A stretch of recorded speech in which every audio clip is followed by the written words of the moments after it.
Good morning students. फिर से स्वागत है इस वीडियो में, जो कि पार्ट 2 है रिफ्रेशर का क्लास 9 के लिए। ये सेल्स टिश्यू का रिफ्रेशर है। तो सेल में हमने कुछ पार्ट कवर किया था। अभी इस वीडियो में पार्ट 2 में सेल का स्ट्रक्चर के बारे में बात करेंगे और एनिमल सेल प्लांट सेल का जो डिफरेंस है, मेन डिफरेंस, उसके बारे में बात करेंगे।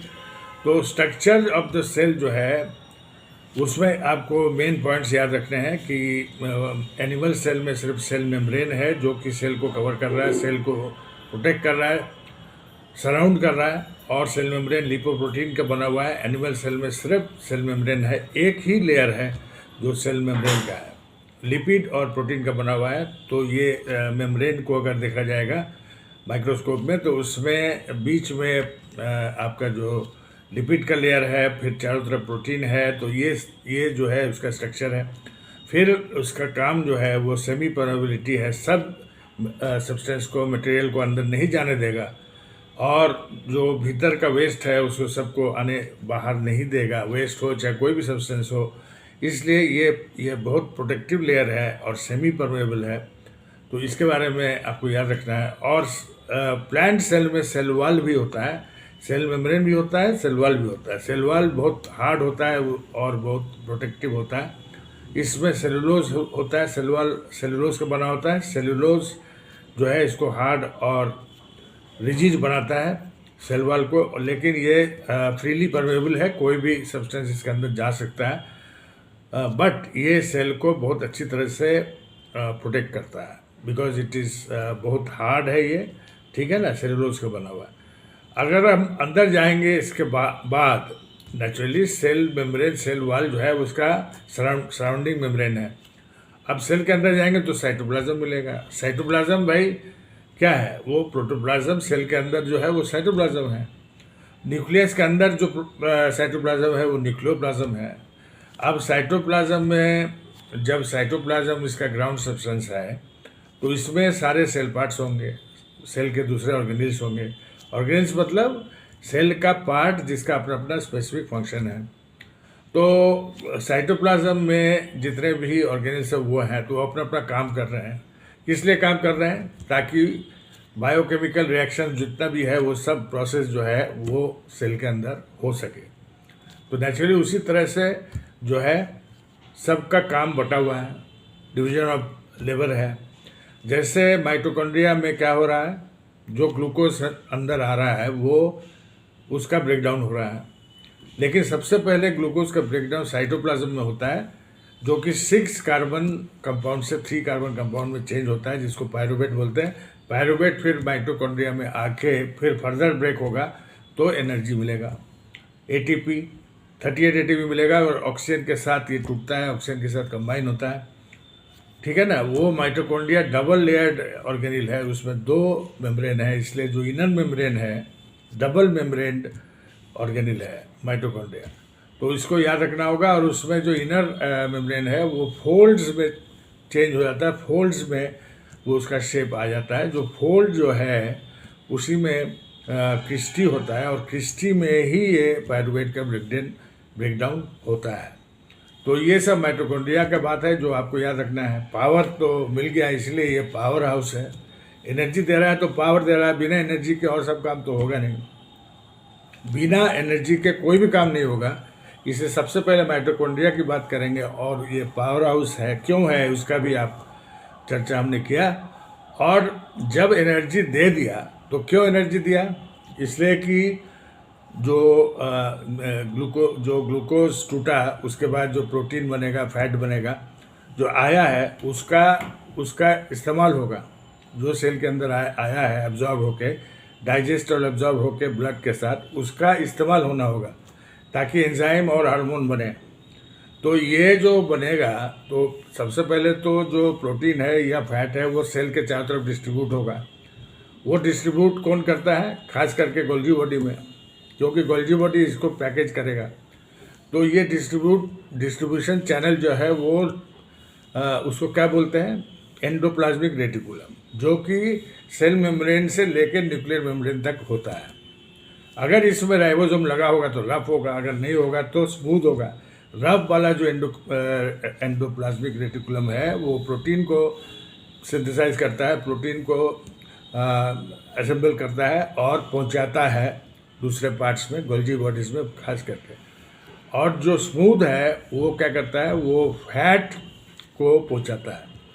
तो प्रोटीन, फैट्स हैं और कार्बोहाइड्रेट तो पहले से है, शुगर है, तो ये तीनों मिलके क्या बनाता है, हार्मोन्स और एंजाइम्स। ठीक है, तो ये कहाँ बनता है, एंडोप्लाज्मिक रेटिकुलम तो समझ गए। और अब बनेगा कहाँ, ये सिक्रीशंस कहाँ पे होगा, ये होगा गोल्जी बॉडी में। तो गोल्जी बॉडी जो क्या है, वो पैकेजिंग ऑर्गेनिल है।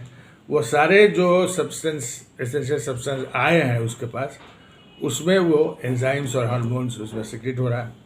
तो उसका जो है गोल्जी अपरेटस जो है, उसमें सिस है और ट्रांस है, दो उसका पार्ट है। हाँ, सिस जो है वो रिसीविंग पार्ट है और ट्रांस जो है वो मैच्योरिंग पार्ट है, वो मैच्योर करता है इसको, हार्मोन्स को और एंजाइम्स को। ये जितने भी मॉलिक्यूल्स हैं फैट के और प्रोटीन के, उसको मैच्योर करता है और फिर वो डिफरेंट फॉर्म्स में उसको रिलीज करता है।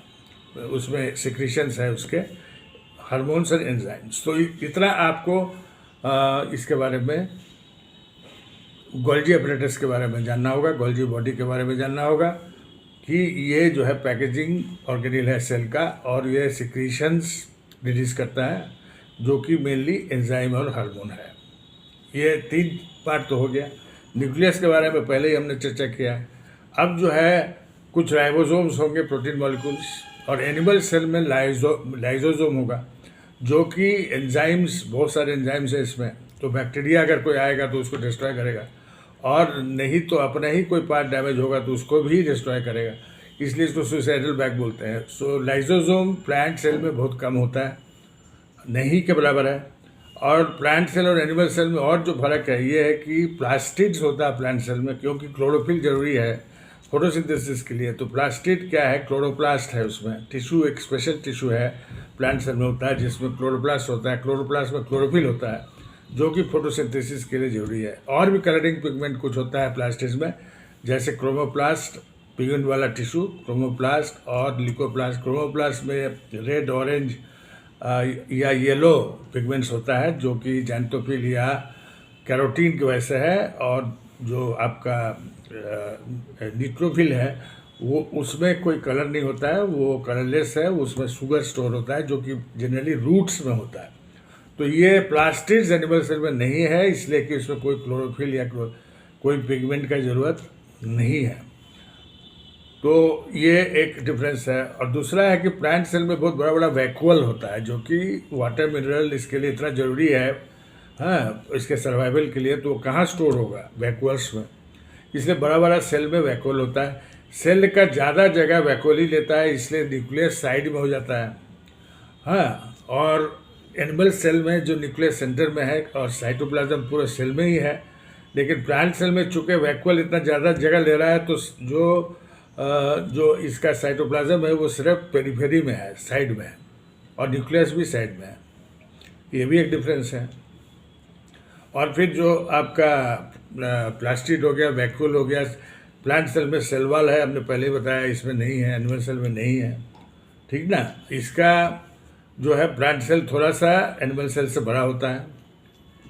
ओके, और मेन डिफरेंस जो है वो यही सब है। ये कुछ पॉइंट्स को आपको याद रखना है, ठीक ना। प्लांट सेल में वैक्यूल बड़ा होता है, एनिमल सेल में नहीं होता है, होता भी है तो बहुत छोटा होता है। एनिमल सेल में लाइजोसोम होता है, प्लांट सेल में नहीं के बराबर होता है, ठीक है। और सेल वॉल प्लांट सेल में होता है, एनिमल सेल में नहीं होता है। प्लास्टिड्स प्लांट सेल में होता है, एनिमल सेल में नहीं होता है, ठीक है ना। तो like this there are some important main differences जो कि प्लांट सेल और एनिमल सेल में है, ठीक है। तो ये कुछ इम्पोर्टेंट बातें आपको याद रखना होगा प्लांट सेल और एनिमल सेल में, ठीक है। अब हम जो है सेल का चर्चा यहीं पर ख़त्म करते हैं। आपका ये जो है प्रोकैरियोट यूकैरियोटिक सेल पहले ही हमने चर्चा किया हुआ है। जो प्रोकैरियोट मतलब सबसे पुराना सेल जो बैक्टीरिया का है, और उसमें जो है न्यूक्लियस वेल डिफाइंड नहीं है। यूकैरियोट्स जो है बाद में आए और उनमें उनमें न्यूक्लियस जो है वो वेल डिफाइंड है। प्रोकैरियोट जो है यूनिसेलर ही है, सिर्फ बैक्टीरिया किंगडम इसमें है, और यूकैरियोट में यूनिसेलर और मल्टीसेलर दोनों है। अब हम बात करेंगे टिश्यू का, plant tissue, animal tissue. Okay, group of cells जो है वो अपना स्पेसिफिक फंक्शन करेगा तो टिश्यू होगा। और टिश्यू तो भाई जरूरी है, इसलिए कि टिश्यू, सेल से टिश्यू, टिश्यू से ऑर्गन, ऑर्गन से ऑर्गन सिस्टम। तो डिवीजन ऑफ लेबर, जो इतना सारा काम हो रहा है, तो टिश्यू अगर नहीं होगा तो ऑर्गेनाइजेशन बनेगा ही नहीं, और फिर सर्वाइवल मुश्किल हो जाएगा। इसलिए इतना जो सारा प्रोसेसेस हो रहा है, लाइफ प्रोसेसेस, वो कैसे हो रहा है? वो टिश्यू की वजह से हो रहा है। तो प्लांट टिश्यू में अगर बात करें तो टिश्यू जो है, सबसे पहले तो प्लांट का ग्रोथ हो रहा है। जो सेल है कुछ टिश्यू का, टिश्यू में वो डिवाइड कर रहा है, तो उसको मेरिस्टेमेटिक टिश्यू बोलते हैं। डिवाइडिंग सेल्स है ना, छोटा छोटा होगा बहुत सेल्स, उसमें सेल वॉल बहुत थिन होगा, और उसमें वैक्यूल नहीं होगा, न्यूक्लियस होगा।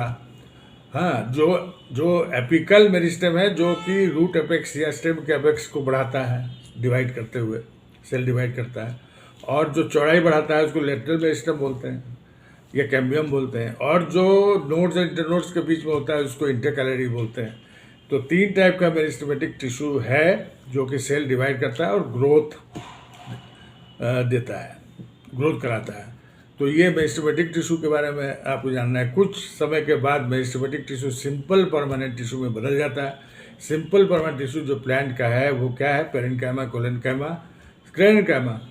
अगर जो सिंपल परमानेंट टिश्यू का स्पेसिफिक फंक्शन होगा, जो ये मेरिस्टेमेटिक टिश्यू है वो नॉन डिफ्रेंशिएटेड है, उसमें कोई सेल का पार्ट ठीक से डिफ्रेंशिएटेड नहीं है, सेल का ऑर्गेनेल उसमें ठीक से नहीं है, इसलिए बहुत छोटा सेल है, सेल वॉल बहुत जो है वो बहुत थिन है। लेकिन जब परमानेंट टिश्यू बन गया, वही मेरिस्टेमेटिक टिश्यू परमानेंट टिश्यू जब बन गया तो वो डिफ्रेंशिएटेड हो गया। ये जो डिफ्रेंशिएशन का प्रोसेस है ये बहुत इंपॉर्टेंट है। इस प्रोसेस से ही मेरिस्टेमेटिक टिश्यू क्या बनता है? परमानेंट टिश्यू बनता है। परमानेंट टिश्यू जब बन जाएगा तो उसमें जो सेल्स होंगे उसके सारे पार्ट्स उसमें क्लियरली अपीयर होंगे, क्लियरली हो जाएंगे। जैसे उसका माइटोकॉन्ड्रिया है, जैसे एंडोप्लाज्मिक रेटिकुलम है, जैसे गोल्जी अपैरेटस है, ये सारा चीज़ उसमें होगा, डिफ्रेंशिएशन उसमें होगा उस सेल में। तो ये जो है परमानेंट टिश्यू है। सिंपल परमानेंट हो सकता है, कॉम्प्लेक्स हो सकता है। सिंपल में पेरेन्काइमा है जो कि प्लांट के हर बॉडी में हर जगह है, और ये फूड को स्टोर करता है। उसी में अगर क्लोरोफिल होगा तो क्लोरेन्काइमा होगा। पेरेन्काइमा जिसमें क्लोरोफिल हो, क्लोरेन्काइमा होगा। और जो कि एक्वेटिक प्लांट्स में है पेरेन्काइमा, तो उसमें एयर कैविटी होगा ताकि वो फ्लोट कर सके, तो वो एरेन्काइमा हुआ। ठीक है। तो पेरेन्काइमा जो है वो पूरा पैकेजिंग टिश्यू है प्लांट का, हर बॉडी पार्ट्स में है, बाहर में भी है, अंदर में भी है। तो ये parenchyma is very very important, इसलिए कि फूड जो है ज़्यादातर इसी में स्टोर होता है। फिर आप आ जाइए कोलेनकाइमा में। कोलेनकाइमा जो है भाई, जैसे हम पेड़ को झुकाते हैं, प्लांट को झुकाते हैं, तो फिर से अपनी जगह पर आ जाता है। तो कैसे होता है? इलास्टिसिटी होता है। इलास्टिसिटी कौन देता है? कोलेनकाइमा देता है। तो ये जो कोलेनकाइमा है वो प्रोवाइड करता है इलास्टिसिटी और मैकेनिकल सपोर्ट। तो ये बहुत ज़रूरी है, ये भी टिश्यू प्लांट में होना, क्योंकि ये सब प्लांट जो है कोई भी ब्रांच बेंड कर सकता है, लेकिन फिर से वो अपनी जगह पर आ जाएगा। ये इसलिए होता है कि सेल वॉल जो इसका है, इसके सेल्स का जो सेल वॉल है कोलेनकाइमा का, वो कॉर्नर्स में ज़्यादा थिक है। हाँ, थिकर एट द कॉर्नर्स। तो थिकर जब है तो वो इलास्टिसिटी प्रोवाइड इसलिए कर रहा है। अब फिर आप स्क्लेरेन्काइमा में आ जाइए। स्क्लेरेन्काइमा भाई जो भी हार्ड पार्ट है प्लांट का आप देख रहे हैं, तो कोई हार्ड मटेरियल से बना होगा। जैसे आप ड्राई फ्रूट खाते हैं, इतना हार्ड होता है। जो हस्क है नारियल का, जो ऊपर का कवर है, वो इतना थ्रेड जैसा एकदम कड़ा थ्रेड होता है। तो ये सब स्क्लेरन कायमा का बना हुआ है जो डेड सेल है, राइट। और जो अमरूद का या गुआवा का जो सीड्स है वो इतना कड़ा होता है, वो स्टोन सेल्स कहलाता है, वो भी पार्ट है स्क्लेरन कायमा का। तो ये सब जो हार्डनेस है पत्ते का डंडी या उसका जो वेन्स है वो हार्ड होता है, ये सब स्क्लेरन कायमा का ही बना हुआ है। So all these are very dead cells and they provide strength and mechanical support to the plant. Plant को हार्डनेस स्टिफनेस स्क्लेरन कायमा से ही मिलता है, प्लांट के पार्ट्स को, फ्रूट को या पूरे प्लांट के किसी भी पार्ट में। तो ये आपका स्क्लेरन कायमा हुआ। फिर कुछ स्पेशल टिश्यूज इसमें होते हैं, सिंपल परमानेंट में कुछ ग्लैंडुलर टिश्यूज होते हैं, कुछ सिक्रीशंस अलग से होता है, कुछ रबर प्लांट वगैरह में। हाँ, तो ये सब जो सिक्रीशंस हैं वो कुछ स्पेशल ग्लैंडुलर टिश्यूज से होता है, स्पेशलाइज्ड टिश्यूज। तो इतना ही आपको जानना है। इसमें जो मेन बात है रिवीजन में ये आपको दोहरा लेना है टिश्यू, प्लांट टिश्यू के बारे में, ठीक है। अब जो है नेक्स्ट पार्ट में हम एनिमल टिश्यू करेंगे क्योंकि वो बहुत ज़्यादा लंबा हो जाएगा। तो एनिमल टिश्यू के बाद ये आपका सेल टिश्यू जो है वो ख़त्म हो जाएगा रिवीजन में, ठीक है। और तब तक के लिए good bye and wish you all the best. Thank you very much.